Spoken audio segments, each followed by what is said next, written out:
Nagtipon ng mga kababaihan mula sa iba't ibang iglesia ng East Bulacan Tree para sa kanilang Women's Fellowship sa Santa Maria Central School, Bulacan. Sa temang Bloom Where You Are Planted, layunin ng programa na palakasin ang pananampalataya at hikayatin ang bawat isa na maglingkod saan man sila itinanim ng Diyos.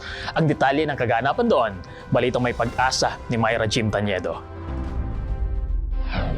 Hindi man tayo pare-parehas ng kinilalagyan, naniniwala ang Diyos na kaya nating lumago at mamunga saan man niya tayo tinanim. Iyan ang naging sentro ng mensahe sa ginanap na East Bulacan Tree Women's Fellowship dito sa Santa Maria Central School, Bulacan. Sa temang Bloom Where You Are Planted, nagtipon ang mga kababaihan mula sa iba't ibang iglesia ng East Bulacan Tree upang palakasin ang kanilang pananampalataya at muling alalahanin na may layunin ng Diyos saan man sila ilagay sa buhay. Sa mensaheng ibinahagi ni Sister Wilhelmina Malungat, CLPM Women's Ministries Director, binigyang diin niya na tulad ng bulaklak na namumulaklak kahit sa gitna ng bitak sa kalsada, maaari ring gamitin ng Diyos ang bawat isa sa kabila ng mga pagsubok at limitasyon sa buhay. Ibinahagi rin niya ang kwento ng balo ng Zarephath na sa kabila ng kakulangan ay nagtiwala sa Panginoon at nasaksihan ang kanyang paglalaan. Let us live the moment. Ano po yung present na sitwasyon nyo ngayon?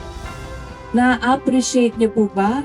Masasabi niyo po ba na at this moment you are blooming where God has planted you?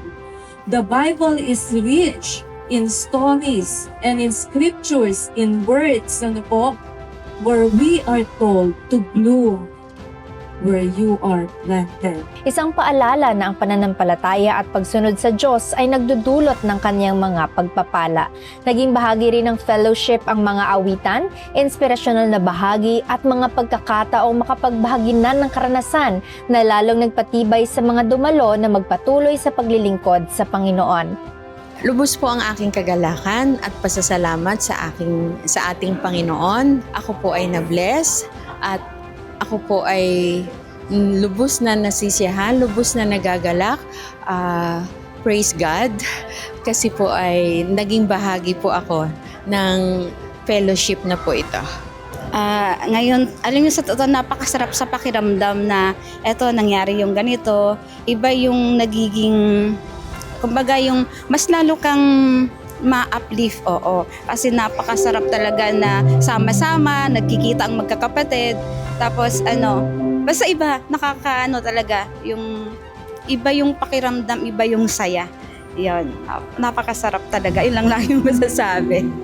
Para sa mga nakiisa at mga dumalo, naging pagpapala ang programa na hindi kailangang hintayin ang perpektong sitwasyon bago maglingkod para sa Diyos. Saan man sila itinanim ng Panginoon, maaari silang lumago, mamukadkad at maging pagpapala sa iba. Layunin makapagatid ng balitang mayroong pag-asa, Myra Jim Taniedo nag-uulat para sa Hope Today, HCNP News.